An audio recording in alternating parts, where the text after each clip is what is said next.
Hey everybody, Kevin from JJ Hat Center. I'm the hat guy. Well, I'm the hat and guitars guy actually. Um, that's my job. I sell hats for many years. The shop I'm at now is pretty much the largest, the oldest, most famous hat shop around on Fifth Avenue in New York, 310 Fifth Avenue. That's right under the Empire State Building, and we're open since 1911. I'm there since '94, so like just almost 25 years. Opening to closing, most days I'm there, working with some of the finest, most authentic hats, mostly men's hats, but these days it's different. Men's and women's, unisex. Fedoras, westerns, caps, newsboys, all the classic stuff, pork pie hats, things like that. Greek fisherman hats, berets, bowlers, derbies, top hats, Humburgs. There's a lot of classics, and trying to combine my love of music and guitar and stuff with my love and knowledge of hats. I figured this will make it more fun for me and keep me motivated, so I can do 80 videos, 100, 1,000 videos without getting bored. And if I'm motivated, hopefully the content will be better and more entertaining for you guys. I was thinking about what to talk about today, and which guitar to pull out. This is a Squire Telecaster. Squires are like kind of like Fender Telecasters, but they're not. They're like the cheap line, like the student line or beginner line. These are for guys who have like $100 or whatever, and they want a cheap guitar.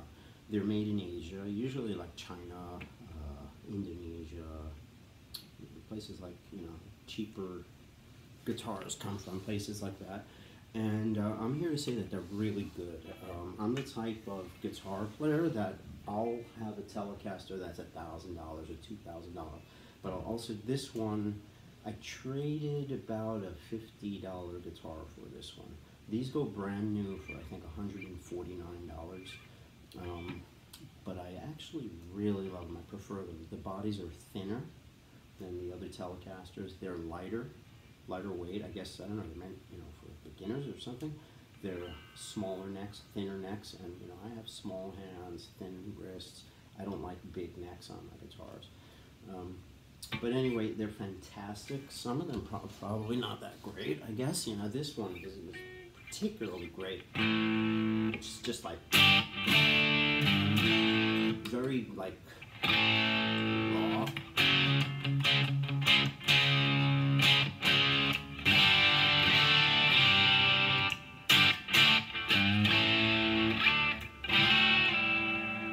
It's just a beautiful guitar.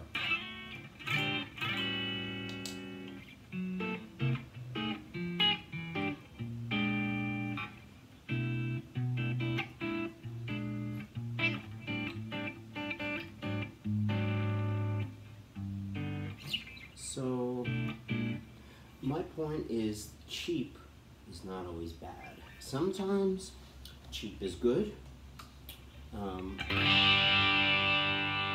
Listen to that.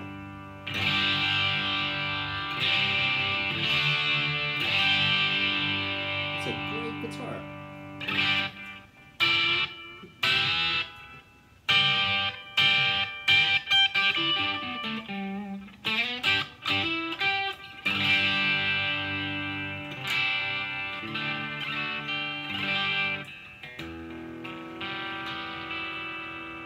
This is a fantastic guitar, actually.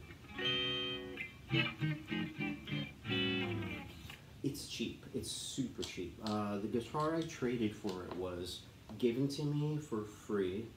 I donated a bunch of hats to a church, and the guy had all these donated guitars, and he was just really nice. It's like a pastor, and he said, "Hey, Kevin, pastor." He said, "Take this guitar." He gave it to me for free, and I actually traded that free guitar for this one. which is to me one of my favorite guitars. I'll never ever get rid of this one for any price. Really, not even like, you know, $1,000 probably, because it's just, it feels like butter in my hand. It's just like, it's perfect for me, you know?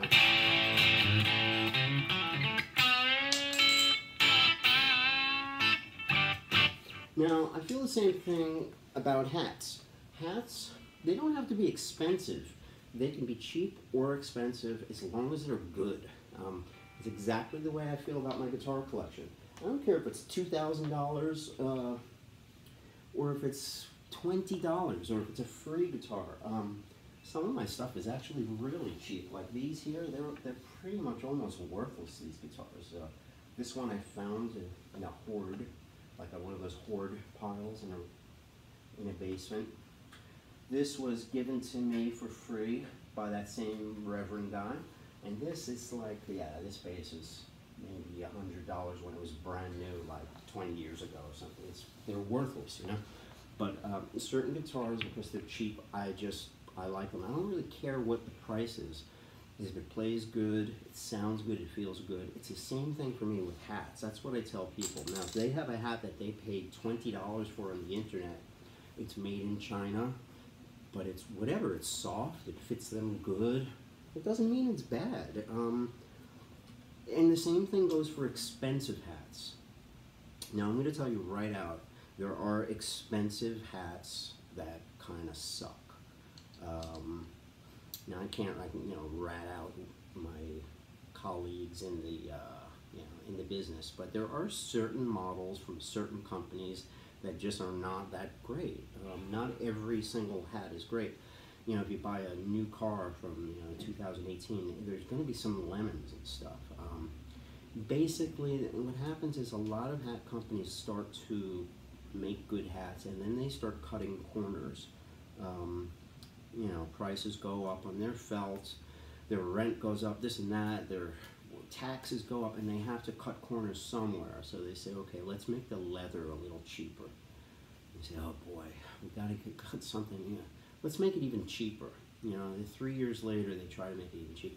And before you know it, the leather's like paper. It's like some sort of paper with like, what do you call it? Like a painted leather surface on one side, and the other side is just like cardboard.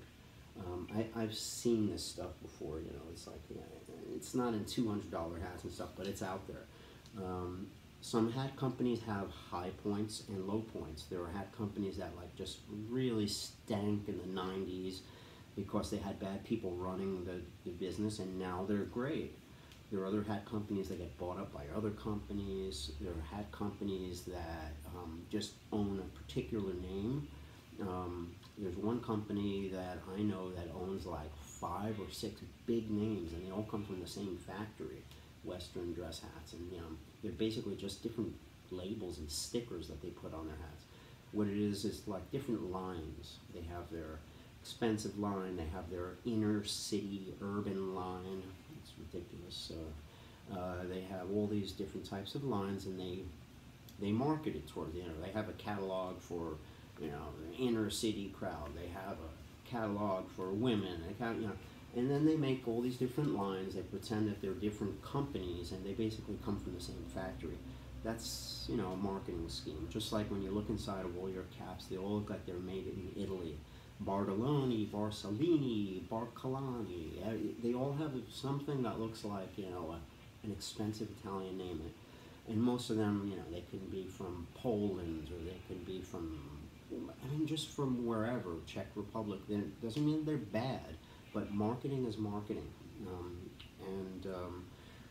Another example of marketing, a lot of customers come to me and they say, oh, I bought this beautiful straw hat, and it had a UV rating of, you know, 100%. It even had a special ultraviolet UV protection. That's just like a little tag that they put on summer hats. Ultraviolet rays protected 100% rating or something. It's just marketing. All straw hats are going to protect you from the sun, and none of them are 100%. It's just ridiculous. you know, if you had a piece of sheet metal over your head, or maybe like rubber, maybe that would block all the, you know, but you don't want that. The idea of using a straw hat is that some of it is breathable. It's a natural fiber, and air comes in, and you breathe out. It's porous. It's just all marketing. Now, getting back to cheap hats versus good hats. There is kind of talked about, I've spoken about this before, there's like a kind of a hierarchy of different types of felts. There's wool felt and there's fur felt. Anything made out of fur felt is usually a little better than wool felt because it's more stable. And fur felt being made from rabbit and stuff like that, rabbit, sometimes beaver, it doesn't shrink. Wool felts don't shrink right up, but eventually they shrink a little. What happens is they shrink a millimeter every year, and then the hat's a little tight, you tug it on, and it's not tight anymore, you know, it didn't shrunk, but you just stretched it back out, and it shrinks another millimeter, and then you stretch it out. So what happens at the end, instead of having a hat that looks like this, it looks kind of like this, because the amount of mass is not there anymore. You don't have like 5 pounds of felt anymore. You have 4.87 pounds of felt, and some of it disappeared because it shrunk. And the hat still fits you because, you know, you stretched it also. What's left is basically not enough felt to get the shape that you want. You know, you want this brim up, you want the creases, and there's just not enough felt left because it shrinks. And then you get these weird vagrant hats. They look like these kind of, you know, I don't know what they look like, but shrunk and stretched out. So when you buy a wool hat, generally the longevity is what the main difference is between a fur felt hat and a wool felt hat. Now, there are very good wool felt hats. There's this stuff called Lite Felt, L-I-T-E, Lite Felt. It's patented. There's a logo inside of the crown. You look inside, it says right here, Lite Felt. It's like kind of painted in white right on the felt. Lite Felt, trademark, you know, registered. That's good stuff. Lite Felt is used by zillions of companies. You buy a Stetson, and it'll have a Lite Felt in it. You could buy a Capus from New York, Lite Felt. You could buy a New York hat company, it has Lite Felt in it. So the Lite Felt is not the brand or the company, it's the people who make that felt. It's patented felt used by many different people. Lite Felt is like the best wool felt out there, pretty much. It's soft, it's very high tech. It rolls up, you can put them in your pocket, and it doesn't require lots and lots of stiffener to keep it in shape. A lot of people are bummed when their wool felt hats are really stiff, but unless it's Lite Felt, you want all that stiffener because the stiffener controls the hat and it keeps it from getting all floppy and messed up in the rain. Like if you have a wool felt bowler or wool felt top hat or Hamburg for let's say $100, you want that hat to be really, really stiff. It'll just be keeping its shape all the time. It'll be resilient to rain and stuff, and just no problems. Now, if it didn't have all that stiffener, it would be problematic. The other type of wool felt is Lite Felt. Now, they don't make very starchy, hard shapes because it's a soft felt. You see Lite Felt fedoras, Outbacks, you know, all sorts of stuff. But it's a little softer, more graceful kind of a, you know, like this kind of stuff. It's not hard. They generally have a welted edge, and some people don't like that welt on the edge of the felt, that folded over hem thing, but that is also keeping your wool felt hat straight. People like the raw edge when it's just sort of cut with a scissor. You know, it looks more expensive. People see that on more expensive hats. But the point is, if you're spending $30, $50, $100 on a wool felt hat, that raw edge is going to screw up on you. So what you want when you're spending a little less is a welted edge.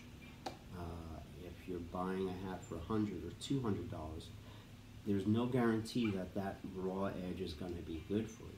The felt has to be great, great, great. It has to be great, or it has to be thick. And fur felt. My suggestion is if you're going to go with a cheaper hat, you know, try to go for Lite Felt if you can. If not, go for something soft, you know, like like, there are some hats from China. There's a company called Scala, also known as Dorfman Pacific. They make kind of like a fake Lite Felt. They're pretty good. Or you buy something really, really stiff, like a pork pie. We have something called the wool stingy pork pie. We have a wool derby and a Hamburg that they're very stiff. There's not a lot of soft hats that are going to last very long, unless it's Lite Felt or fur felt. It's just the way it is. Wool hats have a shorter life expectancy. Life expectancy for a wool coat, let's say, figure 20 years, okay. It doesn't shrink up, but it starts to get pilly and old and stuff. It's the same thing for a hat. A wool hat, you know, you have it for a good 20 years and stuff, and then it's going to start to look kind of old and pilly or whatever, out of shape, and you get that slightly shrunken, stretched out thing. Now, a fur felt hat, we see people bringing their grandfather's hats, and we have a vintage section with hats from the 20s and 30s and 40s, and they look really good and just nice and new sometimes because they're stable and they last longer. Now, is it always better to get fur felt? No. There are some fur felt hats that don't do great in the rain because they're very thin and they have raw edges and they get floppy on you. The point is that you're spending money for a very good felt, but it's very soft and thin. So that the hat is waterproof, but it's easy to lose its shape. That hat might be more trouble than a little bit cheaper Lite Felt hat, which will keep its shape very nicely. And it's resilient, you can roll it up, it's cheaper, you're not worried about it.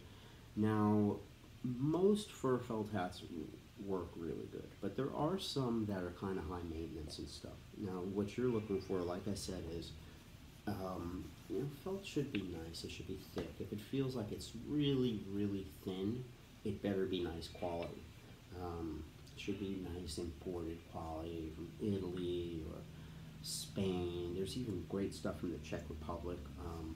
But my feelings are, if you're going to buy a hat with a raw edge, make sure that it's thick felt or very good felt, something like a beaver finish or a silk finish, a velour finish. They're thick.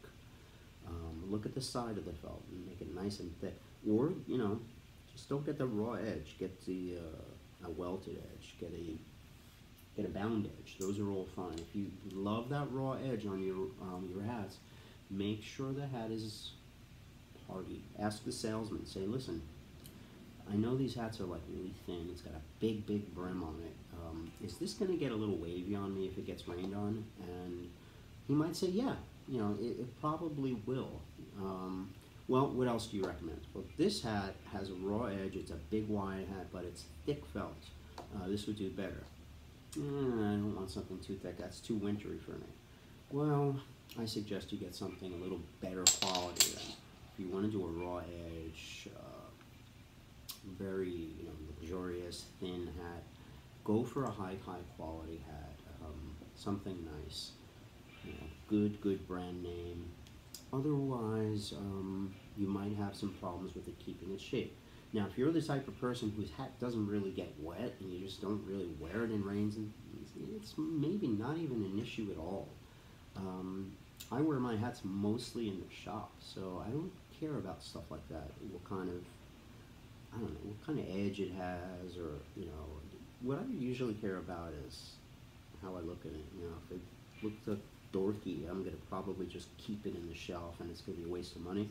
So I get something that I really like, you know, and then I think about my fit and size, which always can be adjusted. I always go a little big and just tighten it up.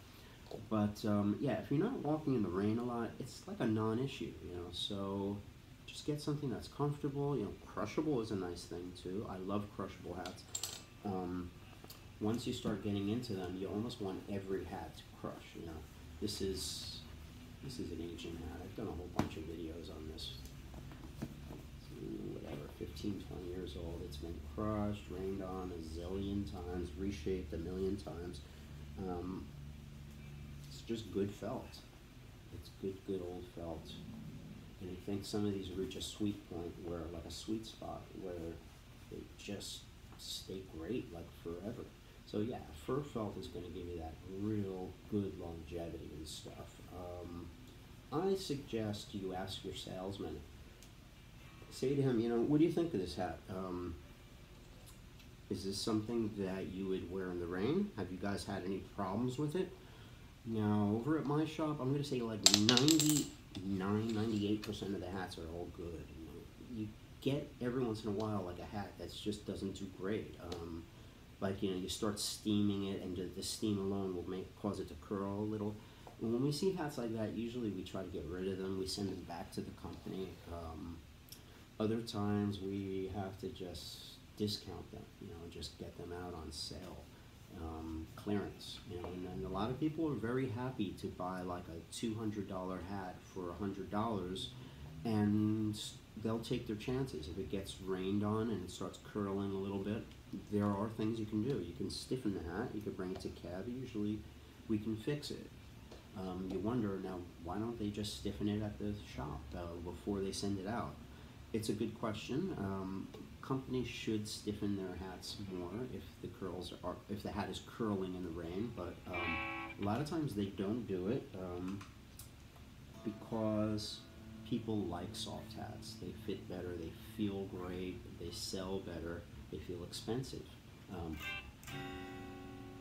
So it's like this. If your hat is thin and floppy and just doesn't have good snap from the get-go, from right off the shelf, you know, if it doesn't have, it's not snapping and it seems floppy, and you know, like this hat is ancient, I have to abuse the heck out of it, and it still snaps, you know.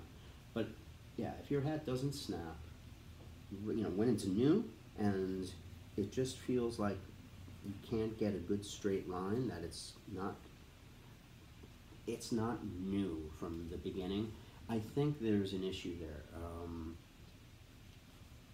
You should be happy with your hat from the very beginning. A hat should snap up and down. A lot of people get hats that are destroyed in the mail because not every internet hat comes with a real hat box. They just come in a box, and by the time they get to you, you're just like, oh. I get a lot of customers saying that, you know, should I return this, or can you fix it for me? And you know, my question is like, you just bought it, it's brand new. Shouldn't it be new? You know, you shouldn't be sending it out to me to fix. Get your money back. That's kind of why you should buy from a real hat shop. You know, and hats come in a real hat box. It reaches you, it's in good shape. A hat box should have like a little hole inside, like a well. It shouldn't just be a empty box. Anyway, getting back to my Telecaster. I don't know how long this video is. I've really been just rambling about everything. But one thing I want to talk about is pedals. This is called a pedal board. It's kind of like a new thing. It's a trend now.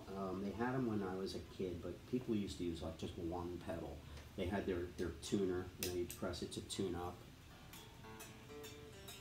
and then you know, or maybe you had a wah-wah pedal, maybe a distortion pedal. That was it. But now, these days, people have what's called pedal boards, and it's like big business. You know, I have friends who have pedal companies, and they charge $200, $300 for each one of these pedals. And then every kid has like, you know, $100, $200, $300, $400, $500, $600, $700, $800, like $1,000 on the floor. It's just like new marketing crap. But what this does is each one of these little boxes are effects, and they do things to your guitar and stuff. You know, like for instance, this one over here does many different. It has like 12 different effects. The echo. Let's see.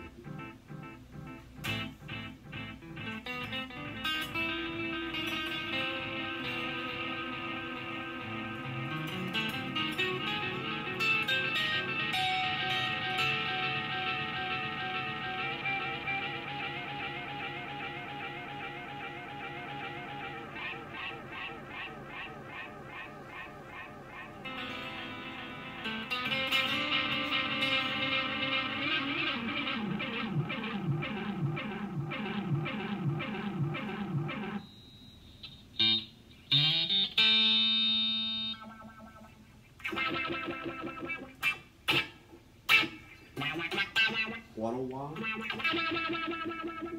touch wah.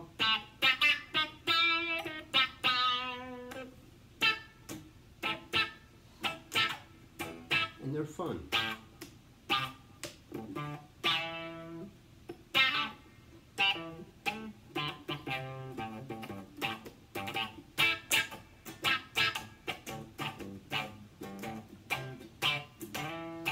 And different effects can inspire you, you know? Seasick ones.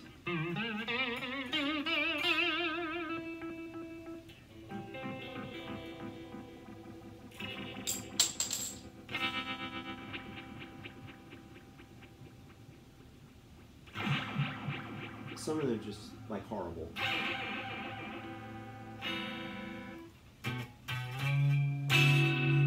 Chorus, that's a good one from the 80s.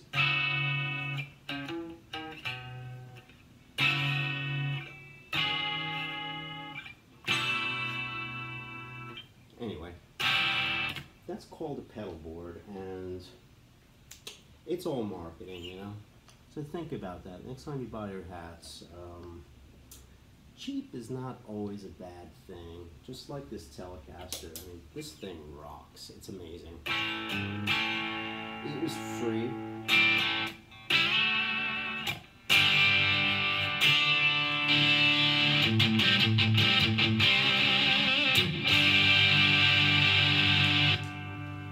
And Kevin from JJ. Let's do it in G. Kevin from JJ. Should I hit it? Should I hit it? Should I hit it? This one? Kevin from JJ. It's not hit this time.